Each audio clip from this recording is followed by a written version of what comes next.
Hi. Okay, this video has been very long awaited and very much requested. I wanted to make sure all my ducks were in a row before I talked about this. So welcome. If you have not ever been to my channel, my name is Tanya Johnson. I am a teacher turned homeschooler. I absolutely love talking about all things education. I get very nerdy. Like, you'll notice when I'm talking about this stuff, I'm just so passionate about all of it. Hi, Tanya. So, yeah, that's kind of my story. I'm going to link all of the curriculum that I talked about down in the comment section when the video's over. Or if you're watching this on YouTube, I will be linking it down in the description box. And, yeah, so that's it. I did all the work for you guys. You don't need to go hunt down the companies. You literally can just, whichever one I talk about that you like, click on it, and it'll take you straight to their website. These are not affiliate links. I don't get anything for these, but I am very much a firm believer that homeschool families, when they are as prepared as possible, they are the best. They're the most simple. They are the least stress. It just makes it all around easier for everybody, for the parents, for the kids. When you're prepared and you can go into it with confidence, then you just have a more fun time all around. So, want to get into the video. Do me a favor. If you are a homeschool family, drop me a 1 in the comments if you're watching live on my Facebook. If you are not a homeschool family, but maybe you're thinking about it or you're doing e-learning right now and you're like, this kind of sucks. I might want to go to homeschool. Drop me a 2 in the comments. And if you're just watching for fun, drop me a 3. I know I always have some friends that hop on that don't have kids, and they just watch because, they're nosy like me. So, if you are watching this on YouTube, my links are in the description. Follow me on Facebook and Instagram to see more of the day-to-day homeschooling. And if you're watching this on Facebook or Instagram, feel free to follow me at Helping Hearts Homeschooler on YouTube.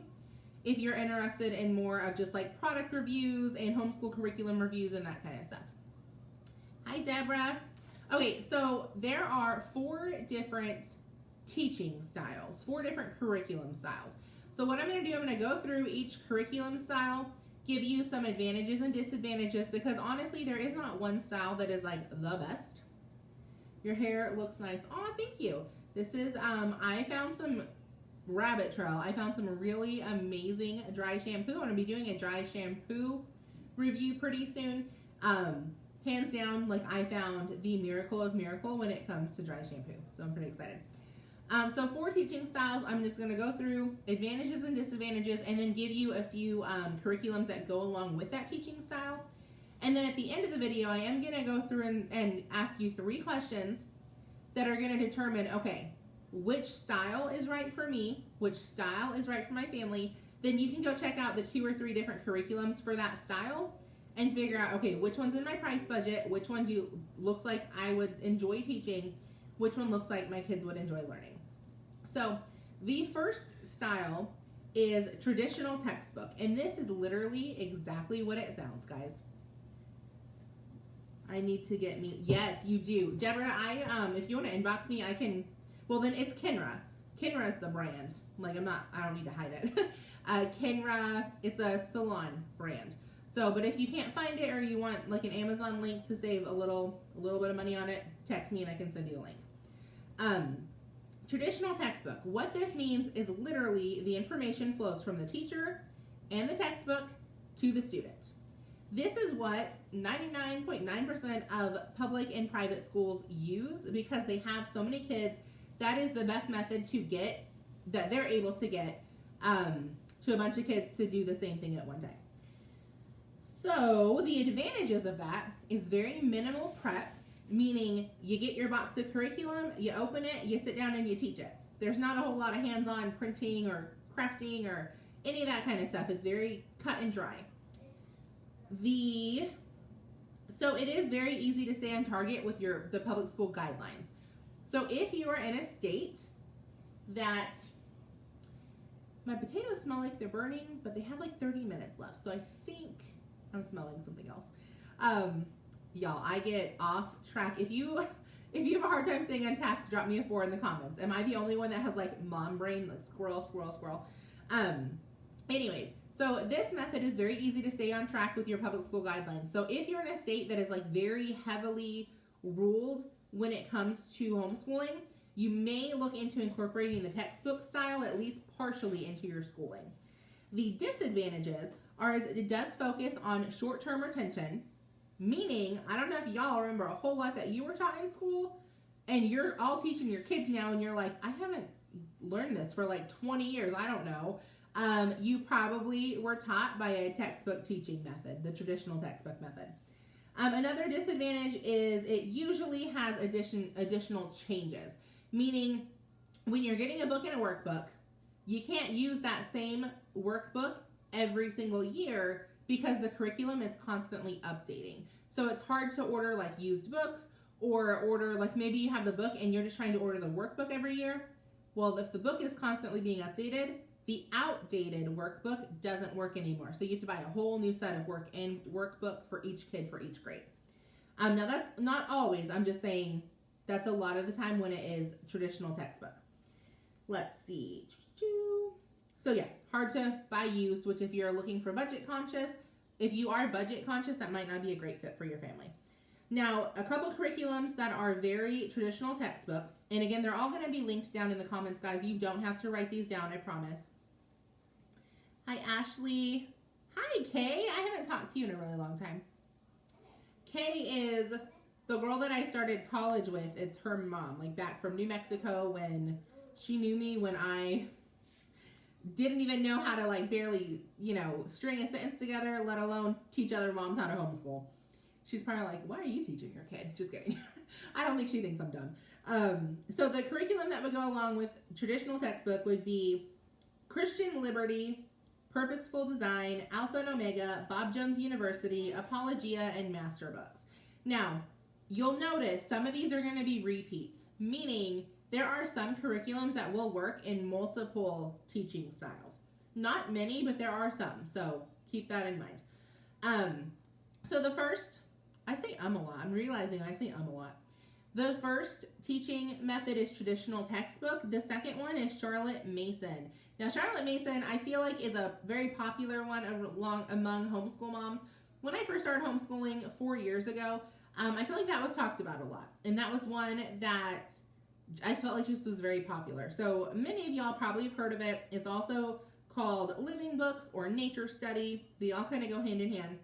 And just to give you a little background, because I know me, I was like, what the heck is Charlotte Mason? Why is that even a teaching style? Charlotte Mason was a person. She was actually a British educator, and I am reading notes, y'all. I don't have good memory. From the early 1800s to the late 1800s to the early 1900s. So basically, she believed that education was more than just textbook learning for like short retention. She believed a lot in learning job skills and home education skills and running a family and budgeting and all of the things to like be a productive citizen, basically. So what she did is she believed that basically she wanted to create a learning atmosphere instead of sitting down and doing school. Does that make sense? Like she believed in creating your whole home as a learning atmosphere. Let me just make sure. Oh wait, yeah. So she wanted teaching to be taught through like self-discipline and just making it a very natural part of life. Now, again, in Charlotte Mason style, you use a lot of living books. And again, when I heard living books, I was like, okay, all books are dead. What's a living book? A living book literally just means it's written by somebody who's very passionate about the subject or who had first-hand experience, and that's why they wrote the book. Y'all, I'm smelling some burning. I'm going to be super unprofessional and have to check on my food in a minute. So I'm going to finish point 2. I'm going to ask y'all to give me 2.5 seconds to open my oven because this is real life, guys. I work my job around my family, and part of that is cooking dinner for my husband. So nature study would be, instead of just like a general science, for example, you would be delving into botany or geology or zoology or astronomy, a lot of interests. And you're doing hands-on, you're not just reading a book. So you'd be ordering like insect kits or geology kits. Or maybe, now you don't have to order things. You can just go in the backyard and find bugs. Now I'll be honest, I do a little bit of Charlotte Mason. I'm going to talk about at the end what we do as a family. Yeah, we order a lot of kits. We do a lot of hands-on. We do a lot of like nature stuff, but it is fabricated for us. So it's not really nature studies, but it's nature enough for my 6-year-old prissy, you know, prim princess little girl. I'm just being candid with y'all. The advantages of that is it's very child-led when it comes to, it's very interesting. It usually is pretty easy to keep a kid's attention when you are, again, out digging in the dirt for worms. It sparks self-led learning. So again, you're learning all day long. Now, for us, we don't do nature studies much. We do a little bit dabbling, but what really gets us is cooking. So again, you're learning life skills. We do a lot of cooking and a lot of baking, and my daughter loves it. So that is something she's always learning. She's always wanting to get in the kitchen. And it helps me, because as I'm telling you, I think my food's burning. As you can tell, I suck at cooking. So it helps me because I have to make myself be better. And then it helps me prepare her to be a much better wife and mom in the kitchen than I am. Like 1,000%. She's going to be much better than I am. Another huge advantage is if you have a lot of kids, or, you know, like more than one. I'm just kidding. For me, I would feel like a lot is more than one because that's what I have. But if you have multiples that you're trying to teach together, Charlotte Mason's a huge. Charlotte Mason's a really good way to go. So a couple disadvantages is going to be cost. Now, you said, well, you just said I could go in the backyard. Cost doesn't always mean money. Cost can mean time also. So with Charlotte Mason, you're definitely spending a lot of time or a lot of money. Not necessarily both, but it does cost a little bit more in one of those areas. And it does lack structure. Now, I'm not saying you can't be structured. I'm saying like you're not getting a box of curriculum that you can open and go. You have to be very on top of teaching to be able to make Charlotte Mason work for your family, because typically you're piecing a lot of things together. Again, you're not just getting a box of curriculum and you're running with it. So a few different curriculums for Charlotte Mason would be Apologia and Master Books. Again, I told you some of them overlap. Simply Charlotte Mason, which Charlotte Mason, it would be called Charlotte Mason. And then not a curriculum, but Jeanne Benedict, and I couldn't find an actual site of hers. She may not have a site, but I did find a thrift store site that sells a lot of her books. She authors a ton of living books. So if that interests you, she would be an awesome author to check out. Guys, 2 seconds. Let me just make sure my food's not burning. Give me a second.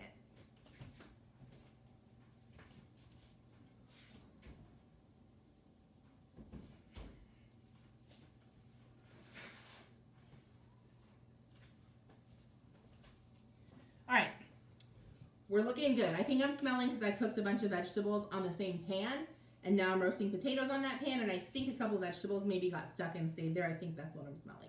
The potatoes look good though, so raise your hand if you've ever thought you burnt your meal and then found out you didn't. Or am I the only like really crappy cook in the kitchen?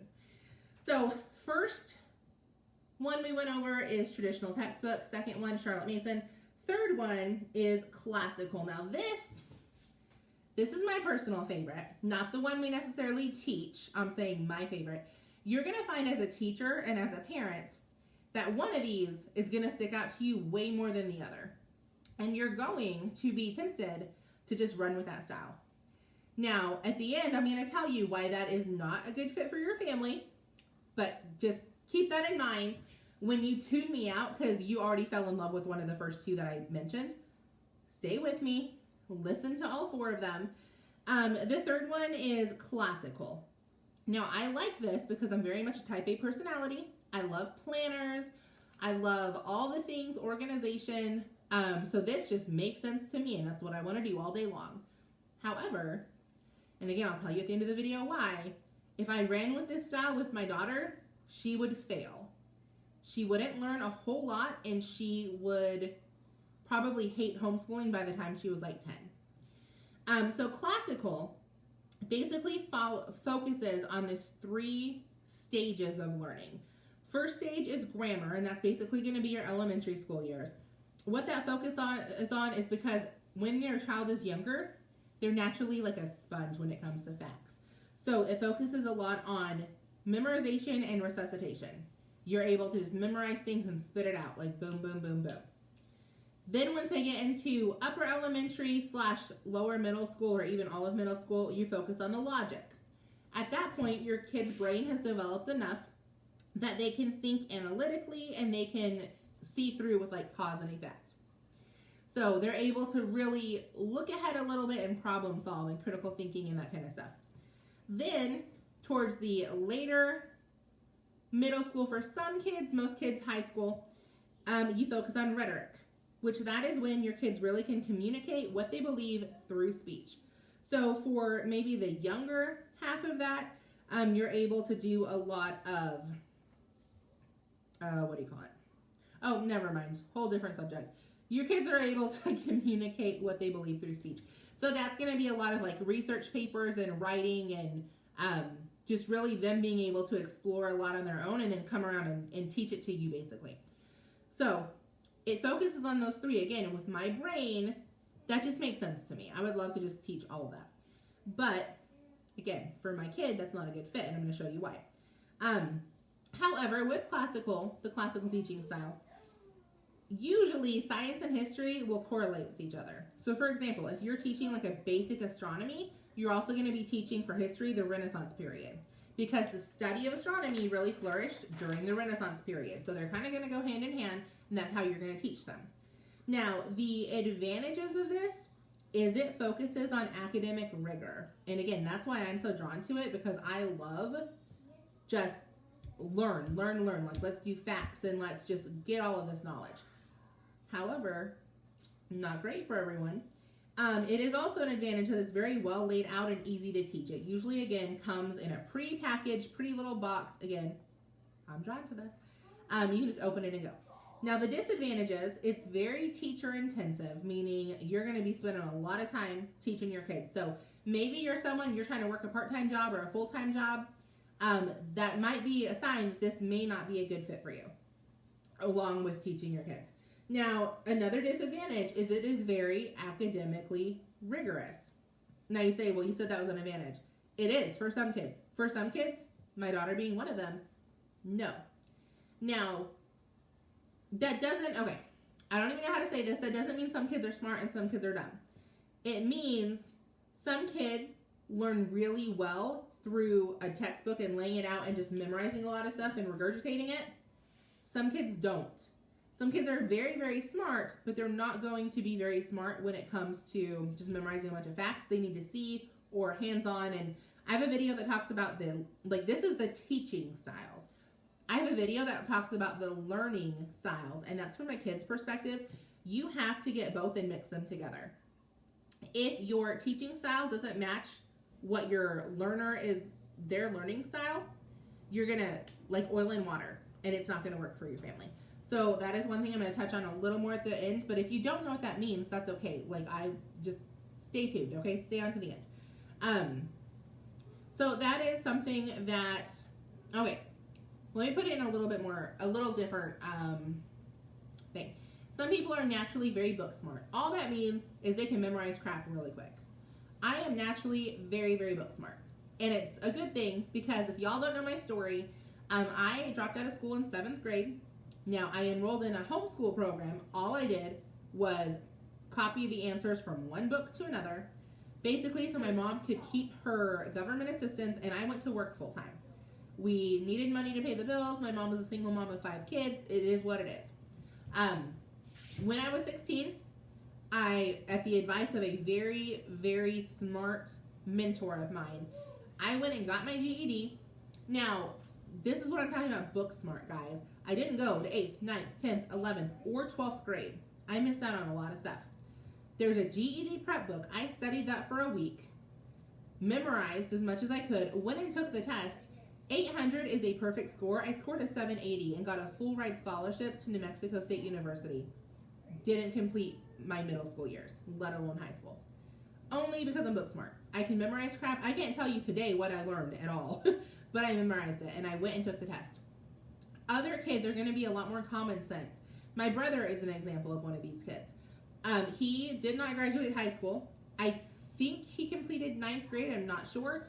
I wasn't living at home at the time. I did take my GED. I did go to college. I did graduate. I did get a teaching degree.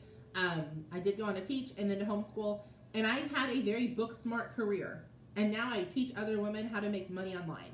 Like, I have a very book smart career. Textbook right there. My brother didn't get his GED. I think he tried. I think he failed. He's not book smart. However, he runs his own mechanic shop.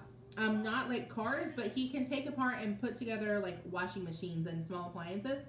And he runs his own business, making pretty decent money, and runs his own hours and his own flexibility, and he's doing really well for himself when it comes to like career and finances. I am very book smart. He is very common sense smart and street smart, and I don't even know what mechanical smart, I don't even know what it's called. But I can tell you, the public school system failed him for the simple fact that he could not memorize and regurgitate. That's where you as a homeschool parent, you're going to have kids like that. I have a daughter like that.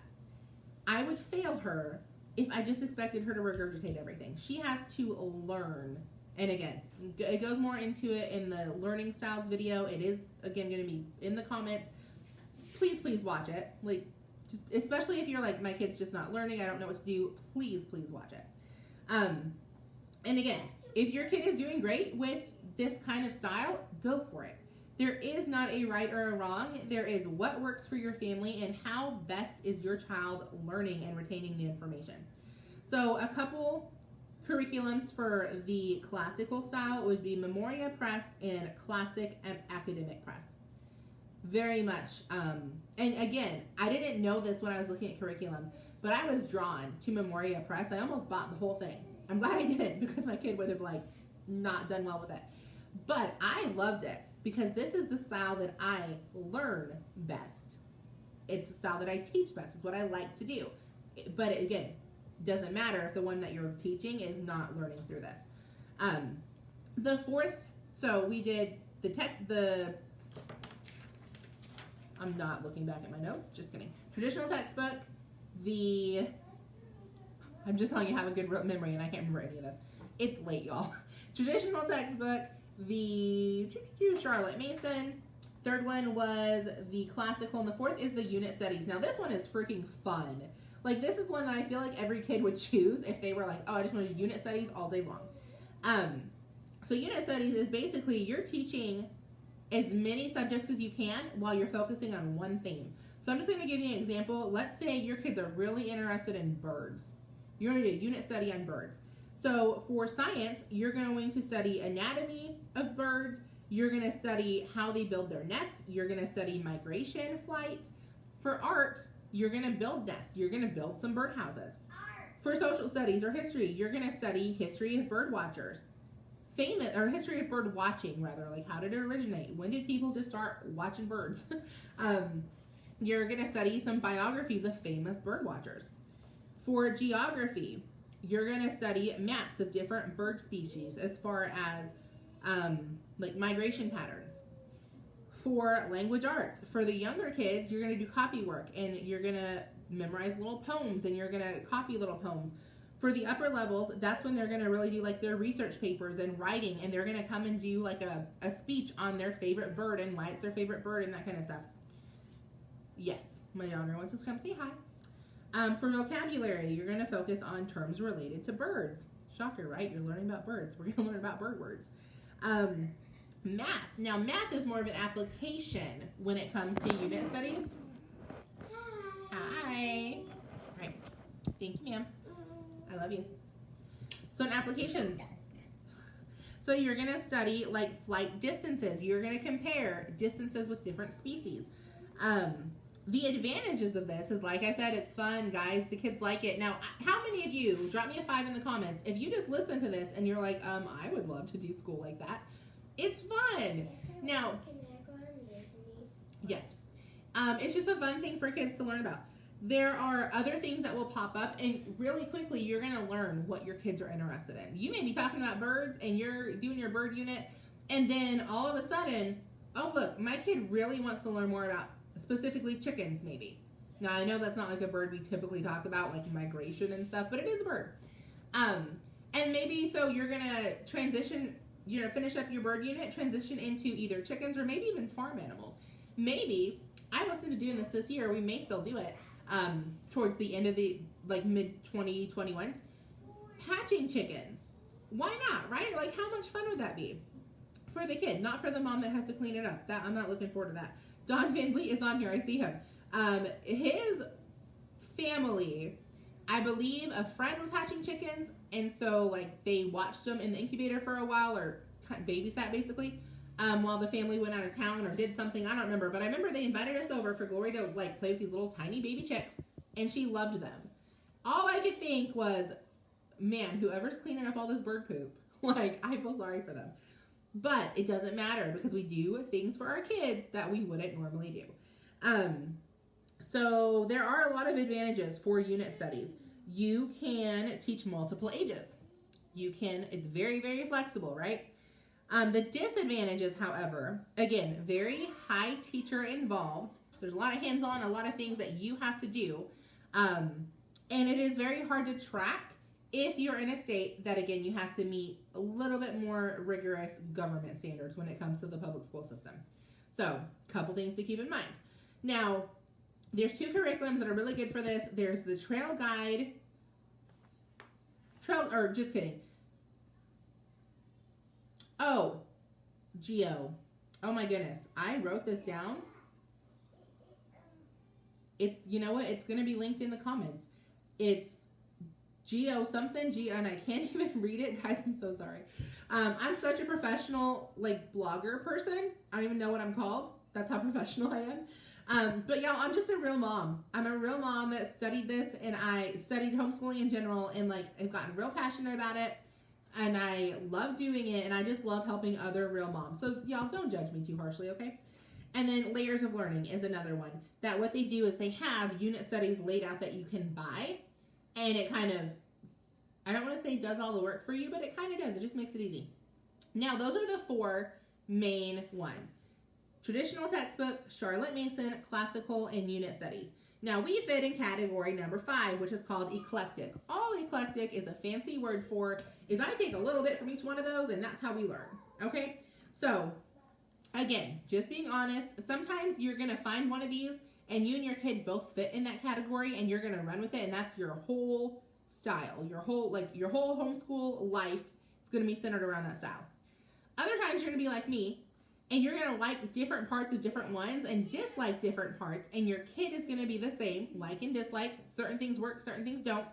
So you're just going to take a mix of all of them, and you're going to run with it. Now, what I want to tell you is you need to ask yourself these 3 questions. Okay, these 3 questions are going to tell you which style do I fit best in. 1, what are your kids' learning styles? There's 4 learning styles. I'm not going to go into them. I already did a whole video on it. It's linked down in the comments. Auditory, kinesthetic, reading and writing, and visual. Now, if you watch that video, or you are just a teacher and you already know this, as I was reading the different teaching styles, you were already thinking like, dang, that's great for a kinesthetic learner, and that's great for a visual learner. If I just read these 4 to you and you're like, Kenna, what? Go watch the video. Okay, I'll break it down in layman terms. It really isn't that hard to understand. Like, I promise you, you're going to learn from the video, and it'll help you decide which curriculum is best for your family. Because, again, my daughter's a kinesthetic learner. She's very hands-on. The classic, which I would love to teach, and I do love teaching, not super hands-on. Guess what's going to happen if I give my kid that? So instead, we take different parts from different ones of them and make our homeschooling very hands-on. If you follow me, you know that, because I'm always doing projects and experiments and stuff that she can understand, and the learning comes to life for her. Second thing you need to ask ask yourself, how many kids do I have? Okay, y'all, if you got 12 kids and you're trying to do a different thing for every single one of them, you're probably going to drive yourself nuts. You need something that is going to be easy to teach multiple kids at once, at least for a majority of, like, we'll just say subjects. Science, history, maybe a little English, language, arts. Like, you're going to have to break it up a little bit, obviously, different grade levels, but a lot of it, the bulk of it, you're going to need to teach in one setting. Now, ask yourself, but again, if you only have 1 or 2 kids, you have a little bit more leeway with teaching different styles to different kids. Does that make sense? There's advantages and disadvantages both, I feel like, of a small family versus a big family. Number 3 is, how much time do you have? Again, if you're like, I have no time at all to do this. you may need to pick a curriculum that is a little bit less teacher intensive. So, y'all, I hope you got something out of this. I hope you were not bored to death. I have linked everything down into the comment section. I'm also going to link this hoodie. It says Homeschool Mama, and this cup that I've been drinking about the whole video. This is not my merchandise, y'all. It says, never thought I'd be a homeschool mom, but here I am killing it. This is from a small business that focuses on homeschool merchandise. So I love supporting small businesses, and she was very gracious enough to send me this hoodie and this cup like 6 months ago. So anytime I wear it, I always link her Etsy store. So I will link that as well. So I hope you guys have an awesome rest of your day, and I will talk to you guys later.